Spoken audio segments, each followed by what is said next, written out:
निर्जला एकादशी के दिन जरूर आप अन्न तो ग्रहण करते ही नहीं हो, फल का भी और जल का भी त्याग कर देते हो। लेकिन अन्य एकादशियों में आप फल भी लेते हो और जल भी लेते हो। केवल निर्जला एकादशी ऐसी है कि जिसमें आप फल और जल का भी त्याग कर देते हो, जल भी ग्रहण नहीं करते हो। लेकिन फलाहार तो लेते ही हो अन्य एकादशियों में। एक बात आपको बतावें, एकादशी को भगवान ने वरदान दिया है क्या, कि जो एकादशी के दिन अन्न का त्याग करेगा उसके जीवन में जाने और अनजाने में जो भी पाप हुए हैं, और खास तौर से एक बात बताएं, अनजाने वाले पाप, जैसे आप जान ही नहीं पा रहे हैं कि पाप हो रहा है, तो क्या पता है, आप जान नहीं पा रहे हैं। जानकारी हो जाए तो आप नहीं करोगे पाप, क्योंकि आप भक्त हो, जानबूझ करके क्यों करोगे पाप। लेकिन अनजाने में हो रहे हैं तो क्या पता ही नहीं चल पा रहा है ना। और जो भी पाप होते हैं उन पाप के मूल में कहीं ना कहीं जैसा खाओ अन्न तैसा बने मन। याद रखना, जैसा अन्न खाओगे वैसा ही मन हो जाएगा। तो एकादशी को ये वरदान प्राप्त है कि अनजाने में जितने भी पाप भक्तों से हो जाते हैं, जानकारी ही नहीं हो पाती है, वो अगर एकादशी का व्रत करते हैं और उस दिन अन्न का त्याग करते हैं तो उनके अनजाने के समस्त प्रकार के पापों को हम मुक्त कर देते हैं, क्षमा कर देते हैं। पापों से हम मुक्त कर देते हैं, क्षमा कर देते हैं। तो बोलो भाई, भगवान पापों से मुक्त कर देता है, तो एकादशी का व्रत करने से हमको कोई नुकसान नहीं, फायदा ही है। बोलो, है फायदा कि नहीं। दूसरी बात क्या है, आप स्वास्थ्य की दृष्टि से देखें तो हम सभी को वास्तव में कम से कम महीने में 2 बार केवल फल ही ग्रहण करना चाहिए, अन्न ग्रहण नहीं करना चाहिए। स्वास्थ्य की दृष्टि से भी देखा जाए केवल फल ही ग्रहण करना चाहिए। कम से कम 2 बार तो हम ऐसे शरीर को अवसर दें, सारे विकार निकल जाएंगे शरीर के। लेकिन एकादशी के दिन लोग फल तो कम लेते हैं, हलवा ज्यादा खाते हैं। क्यों भाई, फल तो बहुत कम।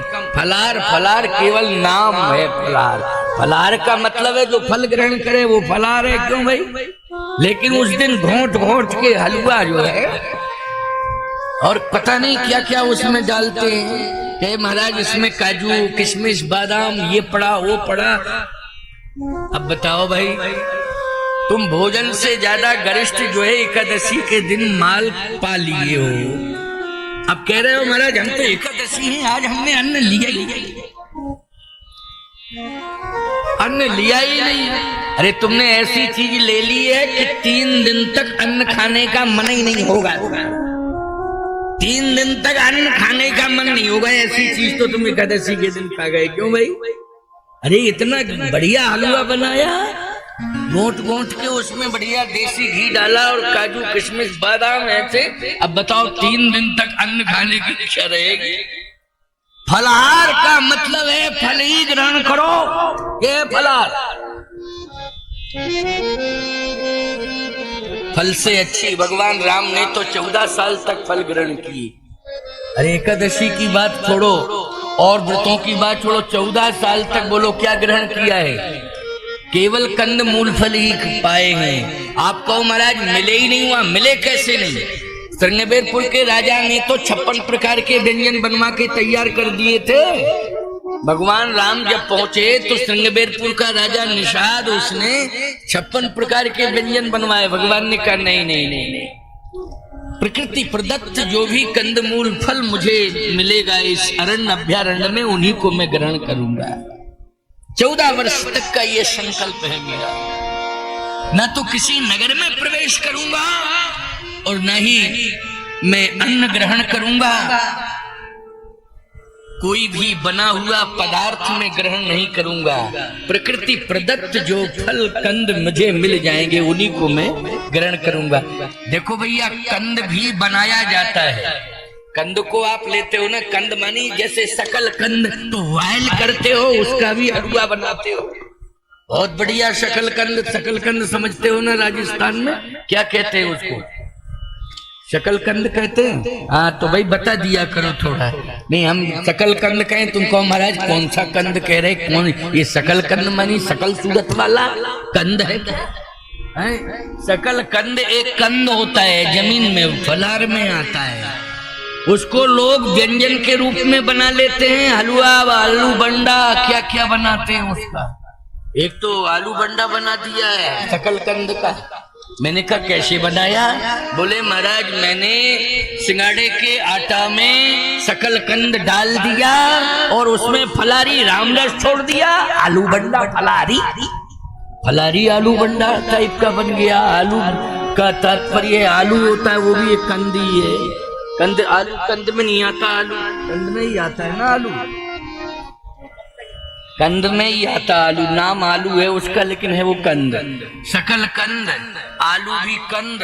एक और होता है जिमी कंद, चित्रकूट क्षेत्र में बहुत है, जंगल में हो। लेकिन सावधान, हमें एकादशी के दिन, देखो भाई हमारी बात मानो तो अलग बात है, तुम लोगों को जैसा दिखाई दे वैसा करो। एकादशी के दिन हमें कोई भी व्यंजन बनाना नहीं चाहिए, बल्कि प्रकृति प्रदत्त जो भी फलाहार मिल जाए बस उसको ग्रहण करना चाहिए। उसमें फल ही आते हैं।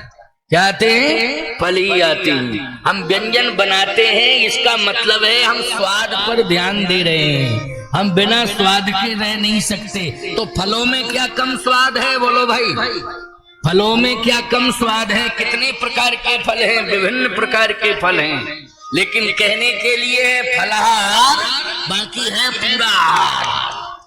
क्यों भाई? बनाया जाने कितने प्रकार का पकवान बना लिया।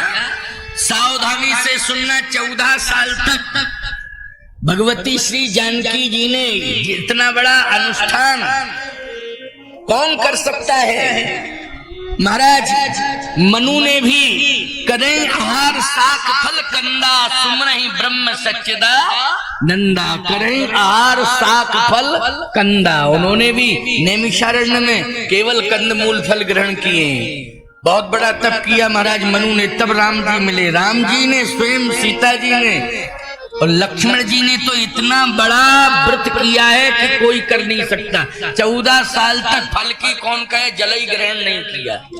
बोलो भाई, प्रतिदिन 14 साल निर्जला एकादशी व्रत किया है लक्ष्मण ने। बोलो किया है कि नहीं किया है? 14 साल जब जल नहीं पिया, फल की तो छोड़ो, जब जल ही ग्रहण नहीं किया तो निर्जला एकादशी प्रतिदिन हो गई कि नहीं हो गई? बोलो भाई, अन्न जल का तुम त्याग करते हो, उस दिन कौन सी एकादशी है? निर्जला एकादशी। मानते हो कि नहीं मानते हो? लेकिन लक्ष्मण जी ने 14 साल तक, बोलो, प्रतिदिन निर्जल व्रत किया है, जल भी ग्रहण नहीं किया। इतना बड़ा व्रती कौन हो सकता है? और याद रखना कौन है? बोले सदगृहस्थ हैं। उर्मिला जी के साथ इनका विवाह हुआ। और सुनो, वो भी कोई चतुर्थ अवस्था में प्रवेश नहीं किए हैं, 27 वर्ष का युवक है। बोलो उम्र क्या है उस समय? जब 14 साल फल की कौन कहे, जल का भी त्याग कर दिया, 27 वर्ष की अवस्था है। इसलिए ऐसा नहीं कहा जा सकता है कि गृहस्थों में कोई तप नहीं हो सकता है, कोई तपी और व्रती नहीं हो सकता है। ये रामचरितमानस का अयोध्या कांड का उदाहरण है। लक्ष्मण जैसा व्रती कौन होगा? बोलो। इसलिए लक्ष्मण की प्रशंसा जो है भरत जी ने भी की है, जबकि उच्च कोटि के संत हैं भरत जी, लेकिन लक्ष्मण की प्रशंसा भरत ने की है। आए धन्य लक्ष्मण बड़ भागी,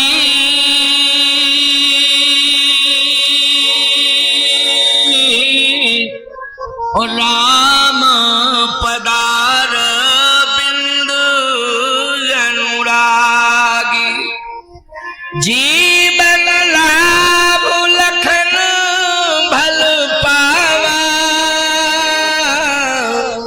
सब तजी राम चरण मन लावा। भरत जी कहते हैं सच्चा लाभ लक्ष्मण तूने लिया जो अन्न जल का त्याग करके भगवान की सेवा की। बोलो तूने केवल परिवार को ही नहीं त्यागा। देखो परिवार को त्यागना सरल है लेकिन अन्न जल को त्यागना जल्दी बोलो। और जिसमें जल त्यागना तो बहुत ही कठिन है, बहुत ही कठिन है। बोलो भाई जल त्यागना कठिन है कि नहीं? लक्ष्मण तू धन्य है, इतना बड़ा व्रत तो मैं भी नहीं कर पाया, न कर पाऊंगा। भरत जी कह रहे इतना बड़ा व्रत मैं नहीं कर पाऊंगा, न कर पाया है न आगे कर पाऊंगा, क्योंकि तूने तो 14 साल के लिए जल का त्याग कर दिया। बोलो कर दिया कि नहीं कर दिया जल का त्याग? ये सबसे बड़ा व्रत है लक्ष्मण। मैं समझ रहा हूं कि इस व्रत के निर्वाह के लिए तुझे शक्ति परमात्मा दे रहा है, क्योंकि तू साथ में 24 घंटे सेवा कर रहा है। बोलो ये सामर्थ्य कौन दे रहा है? परमात्मा दे रहा है, प्रभु राम। इसलिए जीवन का सच्चा लाभ तूने लिया। अगर मैं प्रभु की सेवा में होता तो शायद मैं भी जल का त्याग कर देता, लेकिन मैं जल का त्याग नहीं कर पा रहा हूं। क्यों?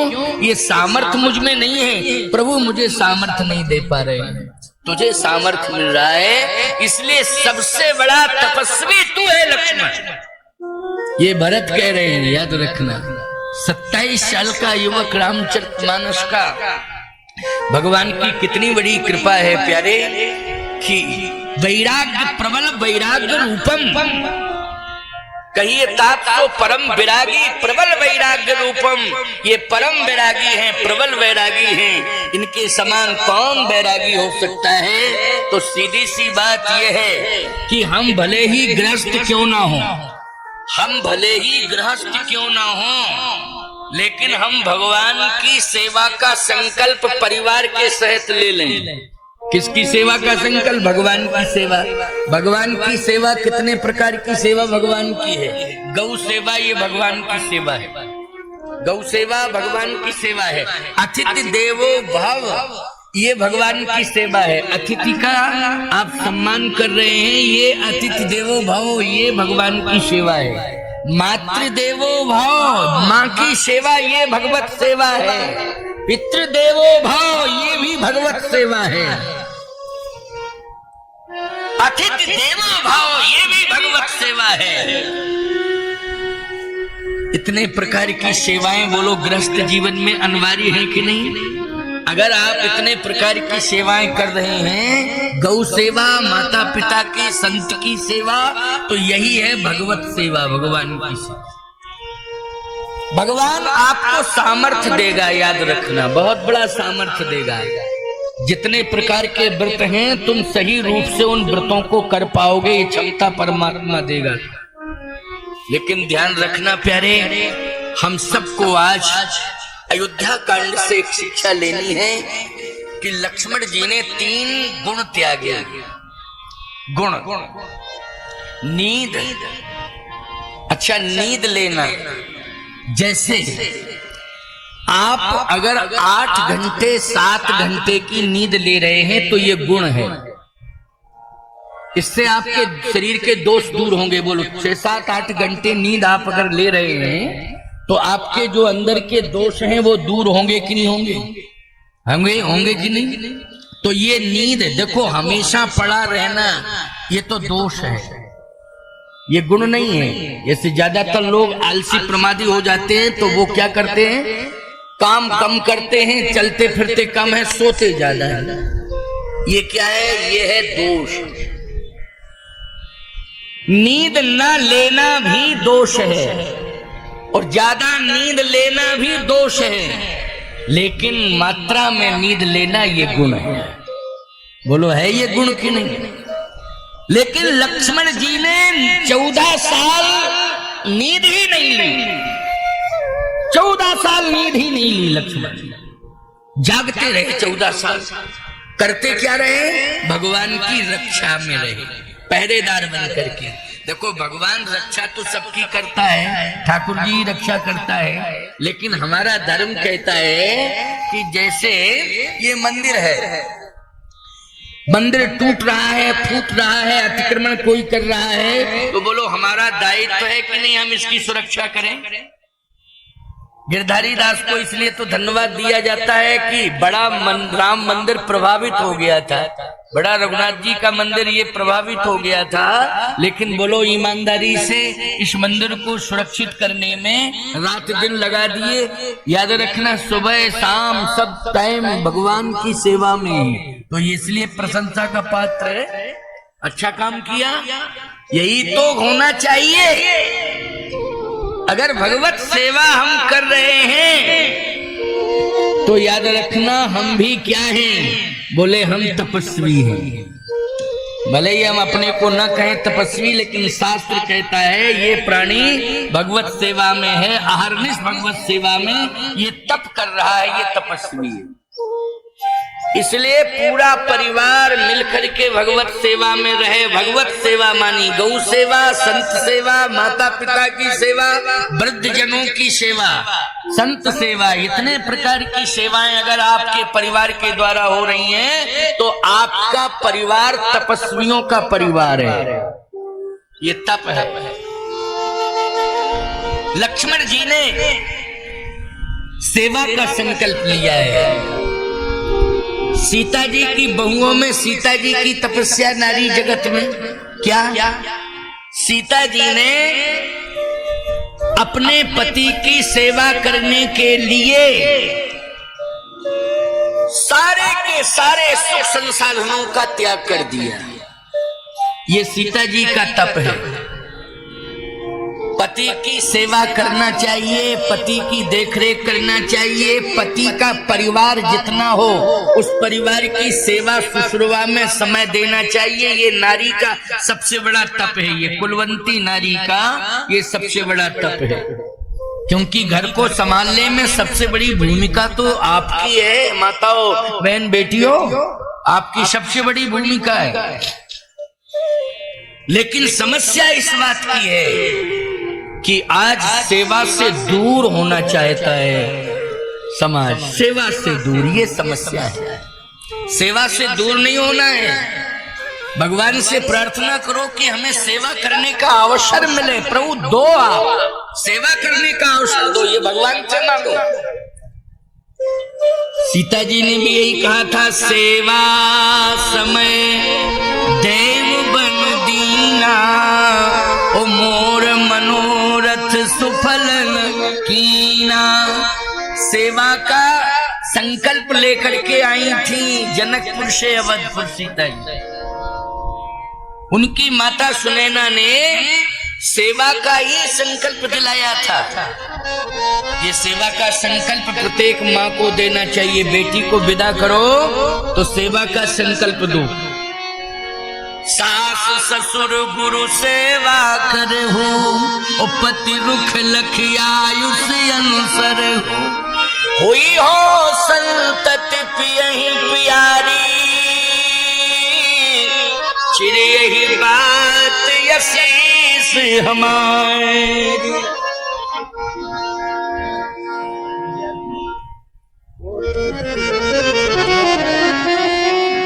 दीपक का धुआं संभालो। हाँ, ये धुआं क्या है, गले में जाता है तो दिक्कत देता है, क्योंकि दीपक जो है बुझ गया तो धुआं देता है।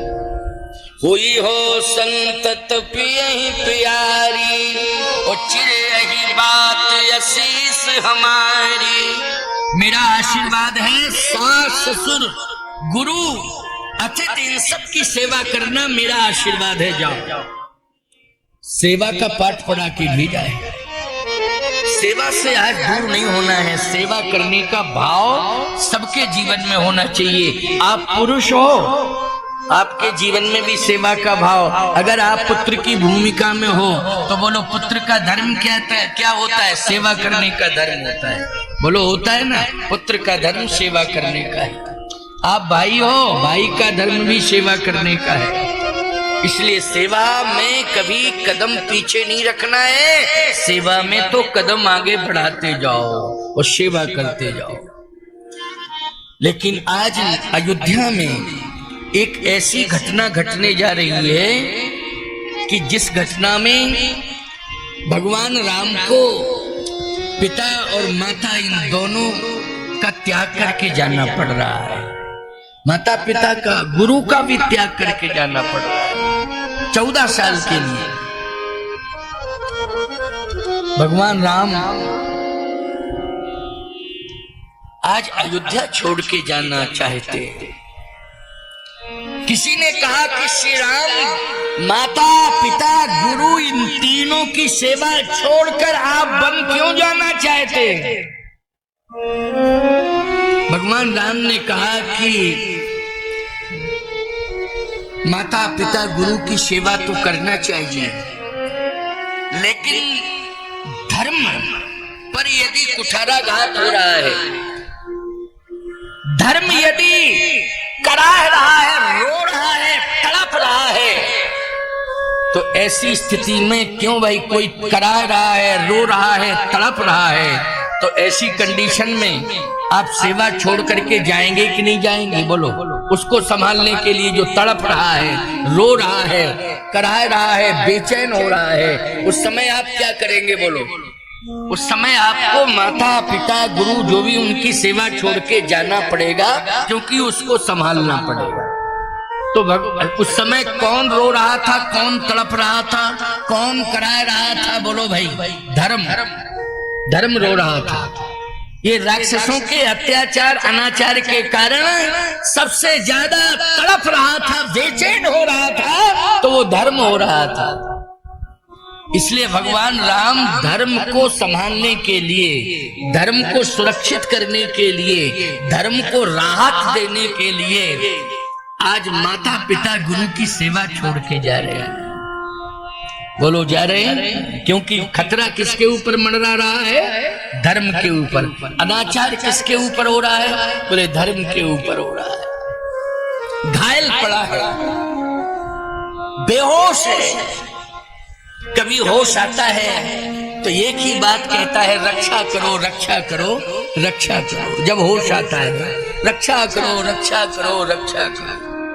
परित्राणाय साधूनां विनाशाय च दुष्कृतां धर्म संस्थापनार्थाय संभवामि युगे युगे।